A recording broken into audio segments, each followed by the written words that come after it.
कांग्रेस नेता सैम पित्रोदा के बयान को आधार बनाकर भारतीय जनता पार्टी कांग्रेस को जमकर आड़े हाथों ले रही है। मध्य प्रदेश के पूर्व मुख्यमंत्री शिवराज सिंह चौहान ने राहुल गांधी के साथ सैम पित्रोदा पर जमकर प्रहार किया। मामा के घर में पत्रकारों से चर्चा करते हुए पूर्व मुख्यमंत्री शिवराज सिंह चौहान ने कहा कि सैम पित्रोदा और राहुल गांधी गुरु चेले हैं। यही सैम पित्रोदा राजीव गांधी के भी गुरु रहे हैं। उन्होंने कहा कि सैम पित्रोदा जैसे लोग कांग्रेस को विचार देते हैं। कांग्रेस अगर सत्ता में आई तो विरासत टैक्स लगा देगी, लेकिन हम बता देना चाहते हैं कि भारत की संस्कृति भारत की है, ये अमेरिका नहीं है, लेकिन इस परंपरा को कांग्रेस खत्म करना चाहती है।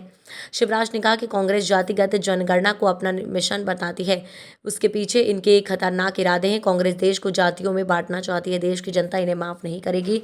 ये दलित आदिवासियों के अधिकारों को छीनना चाहते हैं।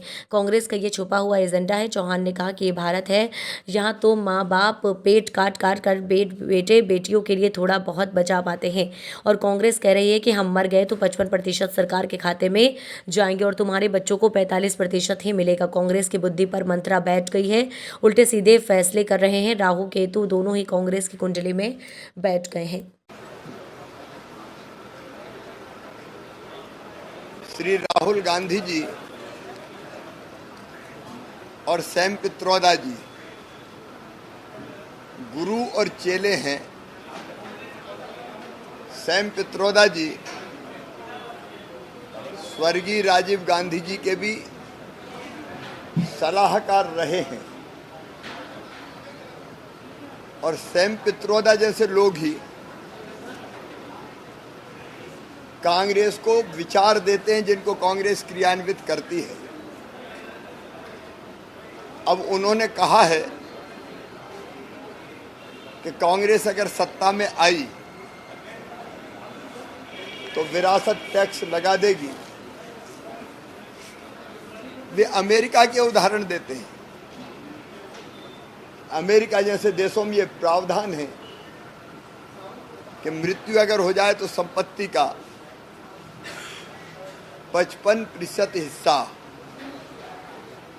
सरकार अपने पास ले लेगी। लेकिन सैम पित्रोदा जी, ये अमेरिका नहीं, भारत है। भारत की संस्कृति, भारत के जीवन मूल्य, भारत की परंपराएं अमेरिका की नहीं है। भारत भारत है। यहाँ किसान हो या इवन गरीबी हो, वो भी अपना पेट काट काट के थोड़े पैसे इसलिए बचाते हैं कि उनकी मृत्यु के बाद बच्चों को कुछ दे के जाएं।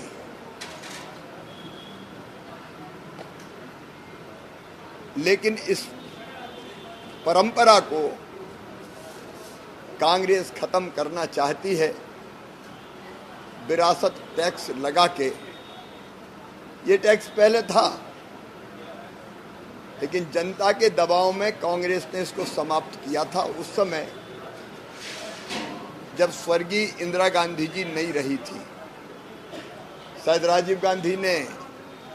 स्वर्गीय राजीव गांधी जी ने मां की संपत्ति उनको मिल जाए इसके लिए इसको हटाया हो। लेकिन कांग्रेस को देश के सामने ये स्पष्ट करना पड़ेगा कि उसके इरादे क्या हैं। कांग्रेस जिस रास्ते पर चल रही है वो भारत का रास्ता नहीं है, वो खतरनाक है। एक तरफ विरासत टैक्स लगाने की बात करती है, दूसरी तरफ कहते हैं कि जातिगत जनगणना मेरे जीवन का मिशन है। कितने टुकड़ों में देश को बांटना चाहते हो, देश में समाज को बांटना चाहते हो। आर्थिक सामाजिक सर्वेक्षण की बात होती है।